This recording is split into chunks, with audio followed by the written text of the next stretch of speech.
Okay, so I'm not gonna tell y'all how long I just spent trying to figure out how to go live from the Rocky's Reality Facebook page.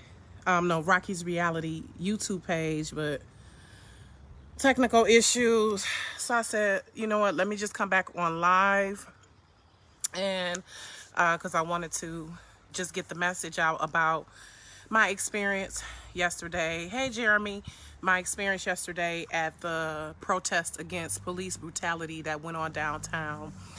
It started at the Detroit Public Safety Headquarters, which is located at 1301 3rd Street, which is right up the street from Motor City Casino.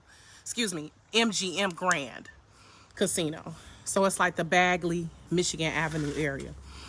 And so I'm glad that I went, and I'm glad that I left early, because unfortunately it dissolved into something that it was not originally meant to be. But considering how things are, and just the climate that's going on right now, I could understand why it did, but it's unfortunate that it did.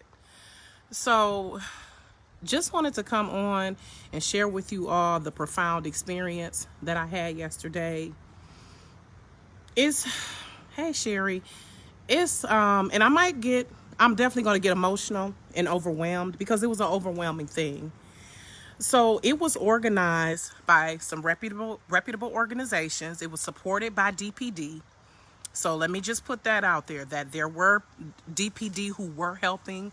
In particular, one of the organizers, he gave a shout out to Detroit Police and to Commissioner Willie Burton in particular. He gave him a shout out, and a couple others who did help them to coordinate the protest. So let me just put that out there, that it's difficult, y'all, because I understand the frustration that we have with police. I totally get the frustration that we have with police, because as someone who grew up in Detroit, I know our relationship has not always been the best. There's been corruption and all type of craziness, but there is also a lot of DPD who do care, who are citizens just like us, who are black first before they became police officers. So it's definitely, I could understand how they had to do their jobs, but they were also, hey Kathleen, hey Crystal, they were also trying to control the crowd, but also showing that as human beings, that they know that we have this right to protest. Okay, so I want to just shout out the Progressive Caucus, Democrat Party of Michigan, Metro Detroit Political Action Network, Occupy Detroit, Detroit Anarchist, Black Cross, Abolish ICE Detroit, March for Black Women, Detroit, Michigan United. It was several organizations that were involved with it. You can tell that it was organized, that they were trying to, keep things under control, that it was not just some willy-nilly thing. So I appreciated that. So got down there around 3 o'clock, and free parking. Okay. So that was the first sign that they were trying to accommodate people. They were trying to make sure that this was, barrier free. Got down there around 3 o'clock, and I'd say around 3:15 ish is when people started coming. You all can see from my live video, around 3:15 is when people started coming, and it was people, white, black, Asian, Latina, Latinx, Arab American, Native American. It was everybody there, y'all, and that's why I say it was for humanity. You could see that people were about peace and solidarity and humanity. It wasn't about our race. And that's the sad part, that racism is what precipitated this, right? But at the core of it, we have to realize that we are still human beings, no matter what race, color, creed, religion, or whatever. We are still human beings, and that's what I saw out there yesterday. People being human beings. Most people had their masks on. There was one little young chickie when we first started, because I went with my my family friend slash church member. Hey, Don. Hey, Toya. I went with my family member, my family friend slash church member, Angel Clark, and her best friend, Dominique. And I want to thank Angel. And this was a lesson to me that young people will lead us, y'all. Young people lead us. She's 21. I don't even know if she's 21. She's like 20. They're in their 20s. They're young girls. But when I posted about the rally yesterday, when I read in the Detroit Free Press, Angel commented and said, "Are you going?" And at first I was thinking like, dang, okay. I was kind of feeling lazy. But then I'm like, you know what? I need to be about it. I'm always talking about, racism and how I feel like we should be treated differently. And I'm always, pointing these disparities out on my show. And my show, Rocky's Reality, is about shifting the narrative about the Black community, about telling a different story, about giving us that help that we really need. So I was like, yep. Hey, Jessica.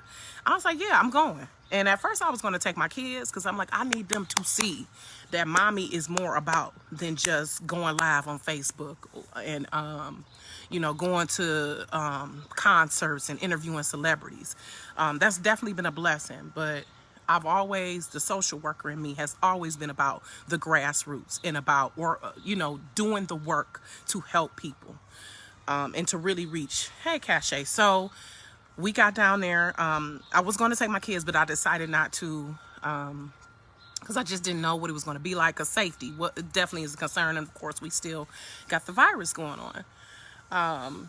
So I decided my kids could stay home because also my son would have been home alone if I took my teenager. So I was like, you know what? Both of them just stay home. And I'm in a way I have mixed feelings. I'm going to definitely show them the footage, but in a way I kind of wish they were there to see because it was little kids there as well. So we around 3:15ish, people start filling up the sidewalk. I mean, it just spread, y'all. Within the first half an hour, I would say about like because it was scheduled to start at 4. But like I said, people started assembling around 3:15. So I would say around like 3:45-ish, within that first half an hour of me, saying, hey girls, let's get out the car. And we shared some of the signs that we had. It was just packed. It was a couple hundred people there. By 4 o'clock, it was about 200-300 people. By 5 o'clock, it was about 1,000 people in this area in front of the Detroit Public Safety area. We started on the sidewalk, and I love that we had a Native American lady. She was saging, y'all. She was saging the crowd. She was walking around saging. And then we had another young lady, because they brought like a bullhorn and a mic. So they were organized. They had snacks. They had a little table set up with snacks and masks and gloves and water. And so the one young lady, they passed out a sheet with prayers on them. And people were like, if you want to say a prayer. So we were starting this off with peace. It was about peace and solidarity. And what's his name? I need to look him up. He's actually in Wisconsin. So shout out to him. But one of the organizers, I want to say his name is Mosey Williams. I'll have to look up his name. Miko Williams. Meeko, Miko Williams. And there was another young lady there as well. They both were like, this is going to be peaceful. We are not going to, we can understand why Minneapolis did what they did. We are praying for them and with them, but we're not going to tear up our city, pretty much. We were like Miko said, we pay the taxes here. This is our city. We're not going to tear it up. And then, like I said, they distributed a paper with prayers. The lady was saging. I mean, it was just a whole experience, y'all. Like, I was just so moved. I was so moved and just so inspired and just so, it's hard to describe. And I'm getting emotional thinking about it because I was just so happy to see us. And I'm like, Lord, if only this is all it took to eliminate all of this craziness around us. And this is part of it, though. This is part of the process, right? So, as time progressed, hey, Kwame. So, as time progressed, more and more people came. And as people were coming, people were like driving past, beeping their horns. They were waving their hands, holding up signs. I mean, people were just rocking with us, right? And then eventually it spread out into the street. 3rd Avenue shut down pretty much. Cars had to stop coming through. We had taken over. It started on the sidewalk, then it grew to the grass. Because at first, the police officers were like, oh, you can't go on the, we couldn't go too far up onto the property or whatever. And then eventually, they was just like, bump it. Y'all can go ahead. Because they saw the crowd was just swelling and we trying to do social distancing. And people were being respectful of each other, though. Hey, Lawrence. Love you, too. People were being respectful of each other. And people were just like helping each other. Like, you want a mask? You want a sign?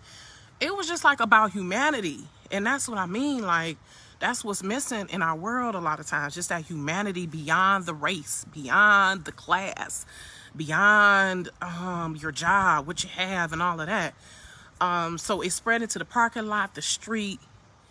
And as you all can see from my live video, it just took off from there. It was just, they had several speakers. One in particular, shout out to Mary Sheffield, Councilwoman Pro Tem. Mary Sheffield, shout out to her. Shout out to her family, the Sheffield family. I see they have always been active in the community. She was there and she was pretty much saying, like, we are demanding justice. We are demanding it. We are sick of it. You could hear her voice shaking as she was talking too. Because as she said, we are still just in shock and recovering from COVID. We're not even really recovering from COVID. We're still in the midst of that. So that showed you all those people who showed up. A lot of us have friends and family who have died. Everybody has been affected by COVID. This has definitely been a great equalizer. All of those people there were willing to risk it because we were like, it's enough. This shit is ridiculous. We're tired of it. And we're tired of being sick and tired. Like Fannie Lou Hamer said, we sick and tired of being sick and tired. And I kudos to Mary Sheffield. She came and gave some encouragement and was like, we are demanding justice. And she said, as someone who sits in a seat, who has an office, who sits in office, she was like, I'm telling you, the power of the people is greater than the people in power. And she's letting us know, like, mobilizing like this, it doesn't matter. She let us know, like, keep this same energy when y'all go to the polls in November. Keep this same energy. Keep this same active, assertive energy when you go to the polls. Because, and she said it, she was like, people who sit in office are the ones who are responsible for the racist practices and racist policies that are happening right now. So you got to keep this energy and go to the polls. And going back to my post earlier this week, I know that upset some people when I said you're only black on the inside. Excuse me, you're only black by appearance if you vote for Trump. Because the reality is, bottom line, he promotes racist practices. He emboldens racists. He does not denounce it. He has pretty much spread hate amongst us. And that's what I meant. As a black person who loves yourself and loves your heritage, there is no way you could justify voting for Trump.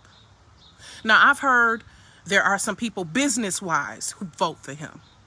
But again, if you're making the decision to vote for him because he's advantageous or his whatever, he appears to be advantageous to your business, then pretty much you selling your soul. That's the decision you're making. If you are a black person who decides to vote for him because he's doing this, and I notice the blacks who are voting for him, usually you have some type of wealth or you have some type of affluence. Yes, and not just your local elections. Yes, Absolutely, Pamela. And that's what, again, Mary Sheffield was saying, like these local. So a primary is coming up in August and our main one. And yes, definitely. Thank you, Pamela, for reminding me. That's what we have to remember too, because we know the presidential election is decided by the Electoral College. We get that. So y'all need to make sure you're voting for your city council people, that when they voting for a millage, when they're passing these propositions and all of that, you all need to be voting for that. When they have judges who are sitting on the benches, you need to be voting for that. What else is it?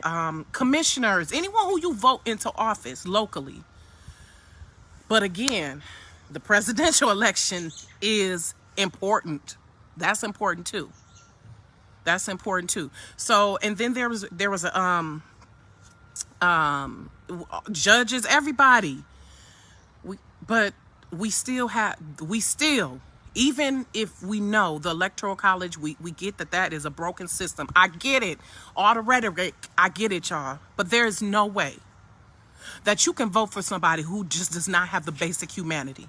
Let's take race out of it. Trump has shown us several times that he doesn't even have the basic humanity. The basic of humanity for people's lives. Like the people in Minnesota. He was like, if y'all looting, we shooting. Talking about, authorizing the police. But how about, and that wasn't even just black people who were looting. Let's note that. In Minnesota, it wasn't just black people who were looting.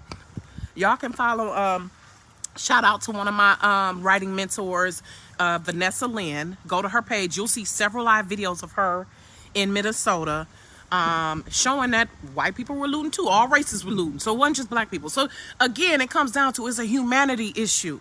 When people are not treated right, they are going to rebel. And others who are human should join them and rebel with them. And that's what I saw yesterday. Now, and I'm going to tell you, y'all, as y'all can see, I'm not like, fit or in shape. Okay. We walked. Okay. So I got separated from Angel and Dominique. He's just not a good person. He hasn't shown that he's a competent leader. That's my issue too. Because my thing is also, going back to Trump, I've had people, we've all had superiors who we don't like, or people in leadership who we don't like, right? But if you can at least say that they are a competent leader, that they know what they're doing, that they know the dynamics of what they are leading, then I can respect that. But I can't respect Trump because he hasn't even shown the competence of leadership. Certain things in press conferences, he's saying the wrong verbiage, calling people the wrong names. I mean, just being offensive for no reason and not giving a damn. You just aren't a decent human being, a decent leader. So that's let's scratch out race, because race is the layer added on top of it for me. That you are a misogynist, you are a chauvinist, and you're racist, anyist. But anyway, and that's the thing I have to agree to. We give him too much energy. But yesterday, going back around, I say 5-ish, people stayed kind of at the, not kind of, but they stayed at the Detroit Safety Department. And then it was a group of people who broke off. And I was part of that group where we broke off and we start walking up 3rd Avenue. Let me tell you how far I walked. And my fat ass. Now, y'all know, I don't like to be doing a lot of walking. I'm the type, I be trying to find the close parking and everything, right? That's how I get down. Okay? Without even realizing it, we walked, because like I said, a group stayed at the safety department, but another group, we started walking around downtown. We like, look, let's take this thing. It's time to spread out. Like I said, it started on the sidewalk, expanded to the grass, then the parking lot, and it just took off from there. So we walked up 3rd Avenue to Lafayette. We took Lafayette up to Woodward. So then we rounded Campus Martius and all that, walked up Woodward. And at this point, once we got to Woodward and Park, right there at Grand Circus Park, is when I was like, okay, I need to go back and find Angel and Dominique. And I mean, they were good. They're grown women. We had phones. But when I broke off from the group, and they still proceeded up Woodward to Cass, I believe. Okay. Hey, Peggy. So, and then still when I got back to the Detroit Public Safety Headquarters, people were still congregating there, and even more people were coming. And people were walking up and down Michigan Avenue. It was just like different factions of groups of people breaking off downtown, and pretty much just took over downtown.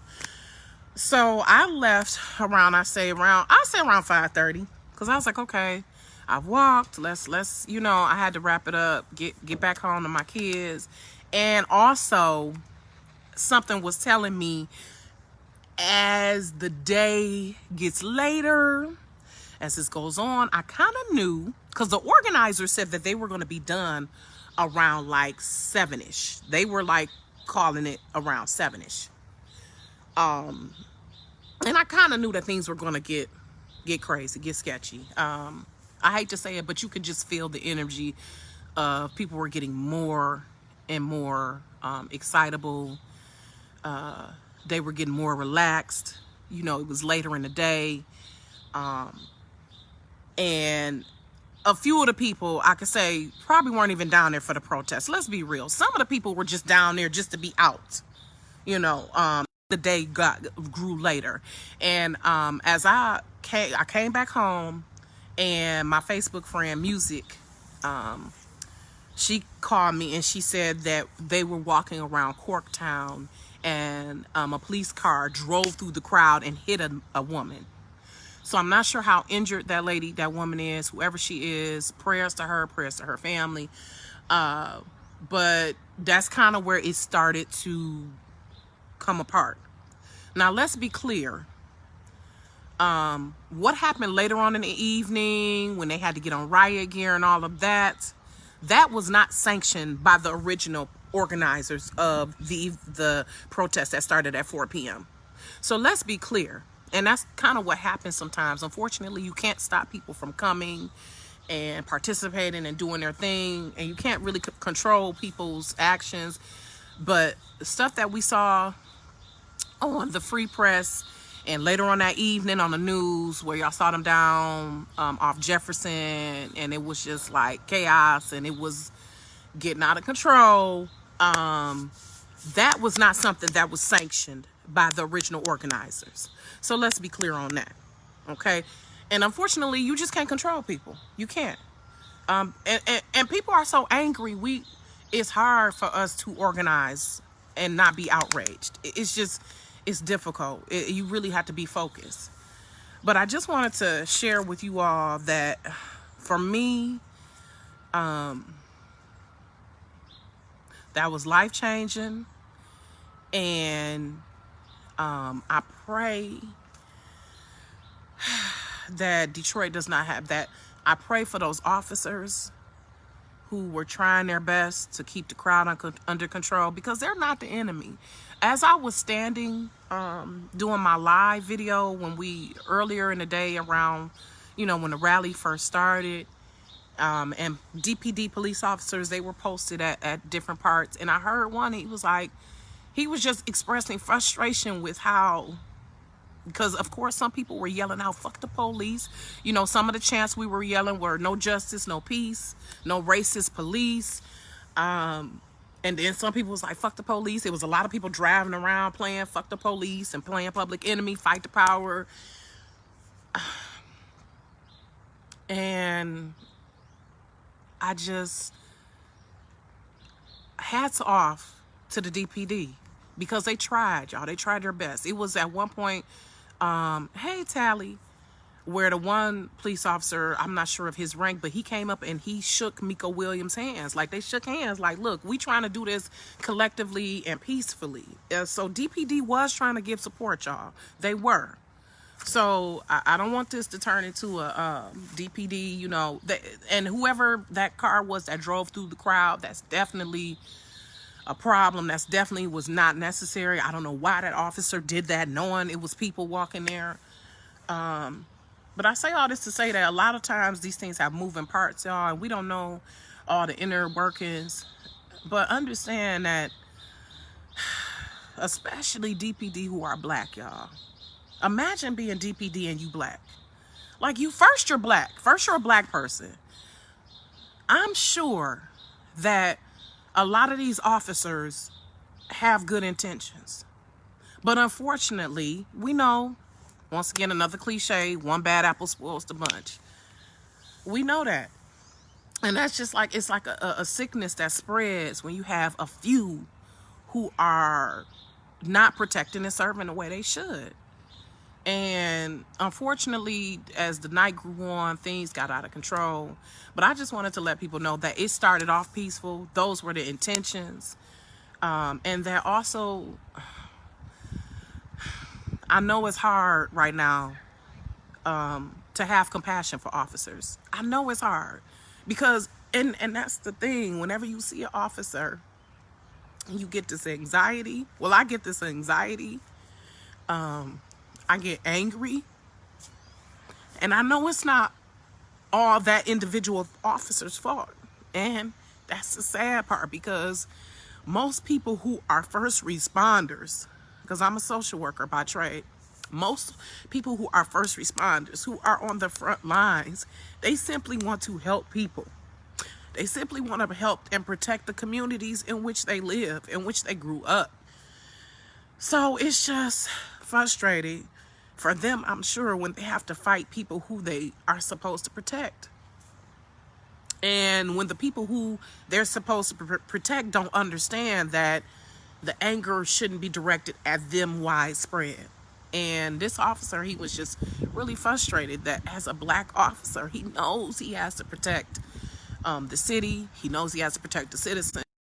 The anger that's direct and the ire that's directed at him, because he's a police officer, because he put that uniform on, is the frustration. And that's the catch-22 for these officers, especially those who grew up in Detroit, I'm sure, know about our city, know about our history. I'm sure they have most of them have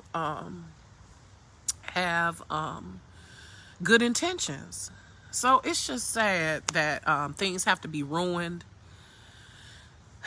by chaos, that our perception of people is so tainted at times because we are so full of anger and anxiety and hurt from all that we go through. So I just want to encourage people to, hey, Maya, I just want to encourage people to dig deeper. You know, don't just think when you see stuff on the surface that is what is happening, because trust me, those officers yesterday, when we first started, they were really trying to, make it so that we could get our protest on. They were making sure at first that the traffic was going a certain way, as we were migrating into the street. They were making sure that the traffic got down to one lane, and then eventually they just cut off 3rd at Michigan so that no more traffic would come down there. So you could see, and you could see that they were intentional about it. And Miko Williams did say that, thank you to DPD. So again, I just don't want it to be collectively seen as, another, time when DPD doesn't care. They don't care about us, when some of them don't, and some of them do. So just be mindful of that and bring that energy to the polls in November. I'm telling y'all, in November, there is no way you can justify voting for Trump. There's no way. And I appreciate an Arab American man. He came on the mic after Mary Sheffield, and he's like, I'm an Arab American Muslim. He made it clear, like, I am totally different from a lot of y'all, right? Or the same as some in the crowd. But he was just saying, like, I need y'all to please vote. To please not vote for Trump. Because the hate that he spreads, and just the way he talks about people who are citizens, talks about people who you supposed to be serving. One sign said, we pay you to protect and serve us, not kill us. And amen. But how can they have that attitude when they have a leader in the White House who emboldens, who it's okay for people to go up to the Capitol with rifles. Because please believe, the only equipment that people had yesterday, they just had phones, they had cameras and equipment. No one had weapons that was brought out yesterday in the early part of that protest. But if you're someone who says it's okay, call people good citizens who are going to a government building with rifles, talking about they're peacefully protesting. No, that was not peaceful. What happened at the Capitol a couple weeks ago? That's not peaceful. So, but those guys were not touched. And that just shows you the disparity. Because trust and believe, if we were down there yesterday with some guns and rifles, that would have been a problem. That would have been a straight up problem. But to have a president who encourages that type of behavior, to call those people good people, but the people who looted in Minneapolis, you calling them thugs. Oh, they're thugs. Which I don't condone the looting. I don't. But damn it, enough is enough. And when we've peacefully protested, like when Colin Kaepernick protested with the knee, y'all don't respond to that. And unfortunately, sometimes you got to do it to get things done. So I'm not condoning the looting, and I'm glad it didn't turn into that for us downtown, or didn't get as out of control as it did in Minneapolis. And I hope it doesn't. But it's just like, again, the power of the people is greater than the people in power. We got to remember that. And shout out again to Mary Sheffield, Councilwoman Pro Tem, for getting out here and saying that. Shout out to all the other organizers, people like Joanna Woodward, people, the activists around the city. Shout out to all of y'all who get out here. Hey, Selena, who get out here and get the boots to the ground. And I love that it was like so many people. And at one point I was like, damn, there's more white people out here than people of color. Which makes sense because they are the majority still. But that's what I'm talking about. That's what I was talking about on my show, how they need to be part of it. And as far as when I said educating them, letting them know some things of how they can help. But yes, they need to take that be proactive and standing up and saying something and coming out there and protesting with us. So, that's pretty much my feelings on it. I don't know if you all are thoughts, or I don't know if you all had any questions or anything else, but I probably will try to upload this to my YouTube channel as well. I was trying to go live from our YouTube channel, but technical difficulties, and I was just like, forget it. Let me get on Facebook Live again. So, but I will be uploading this video. And make sure you are subscribed to Rocky's Reality YouTube page. I think that's about it. So we'll see. We'll see what happens. We'll see what happens. But it definitely needs to...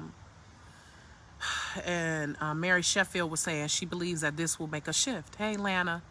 So I'm hoping it does, because I'm hoping it's not all of this unrest and then it just goes back to business as usual, y'all. It has got to be some laws put into place that stop the white people who call for no reason.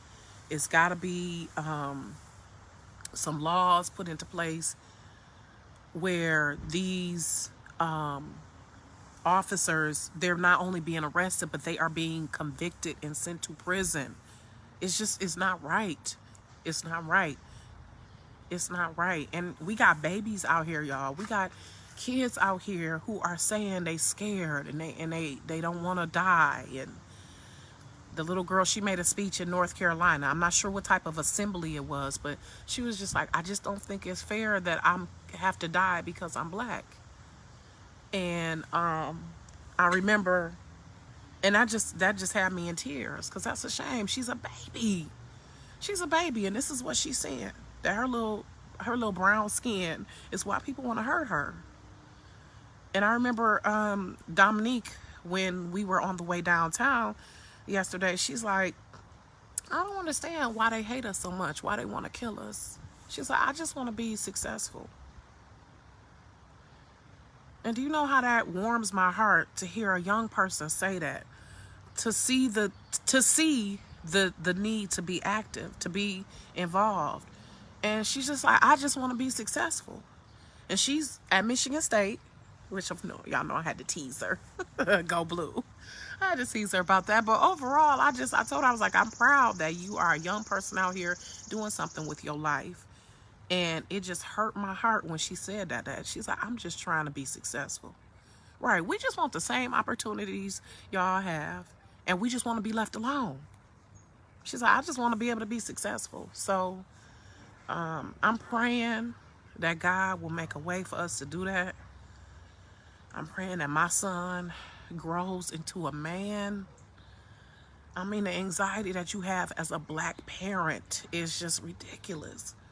The stuff we not only have to worry about teaching our children basic values and morals, but we also have to put the layer on how do they navigate as a black person in the world. Why does that have to be an issue? Why can't you just be a decent person? A decent person. So I'm about to get off of here. Again, this is ongoing. I appreciate everyone who's watched. Please share. Y'all spread the message that it did start off positive yesterday. And overall, it should be a positive effect from this. So I'm going to get off of here, relax with my boo and my what? Hey, Melanie. Hey, boo. Hey. But y'all pray for us in Detroit. Let me tell y'all. I'm so proud of Detroit, though. Let me give y'all a hand. Montez Miller was like, love you too, Mel. Love you too. Hey, Marley. Give Marley kiss and hugs and Damon. Let me tell y'all. Montez Miller, she was like, this is probably one of the largest protests she's seen in Michigan, in Detroit. One of the largest protests you've seen in Detroit ever. And I was proud. We was out there, y'all. I felt so good to just be, that I walked that damn far. I walked up 3rd to Lafayette to Woodward. Now, you know, I look back, I'm like, and that just show you, like, you don't know how far you've come. You know, sometimes you look back to see how far you've come. Like, you don't want to look back. You know, you don't want to go back in the future, in time, you know, in the past. But sometimes you got to look back to see how far you've come. Because I could not believe I had walked that damn far. Oh, you would have been impressed. I walked like 2 miles. I was like, oh, shit, wait a minute. Let me go back. Because I had, you know, walked. And I was like, okay, I got my steps in for the day. But I just felt a sense of pride that people was just out there. Then there was people walking, as we were walking up Lafayette and Woodward, it was people walking through the crowd like, you want water? You know, people were passing out water. It was just like coming together collectively, people who you don't even know. All races. I loved it. All races. It was out there. That Native American lady, I wish I would have asked her name. She was walking around saging. It was so... I want that part to be shown on CNN. Show that part on CNN. I don't want them to show the part where police had to put on their riot gear, because that was later in the night, and police believe that was not sanctioned by the original organizers. So I want them to show how Detroit came together, and it was a little 3-year-old baby holding up a sign. I'm like, man, it was just, you know, this one man, he was walking around, had his little drum that he was hitting, summoning the ancestors, you know. So I'm sure they were proud. I'm sure they were proud yesterday. So y'all be good. I'm about to relax. I will hopefully see y'all tomorrow on the Insecure Wine Up on Rolling Out. That's going to be on Rolling Out's Facebook page. Me, Portia Monique, Kristen Rashawn and Latrice Delgado Macon will be on chopping it up about last week's episode. Yes, Agent Bay. That's all I'm gonna say about that. But I'll see y'all tomorrow. That comes on tomorrow at 8 on the Rolling Outs Facebook Live page. And y'all, thanks for listening.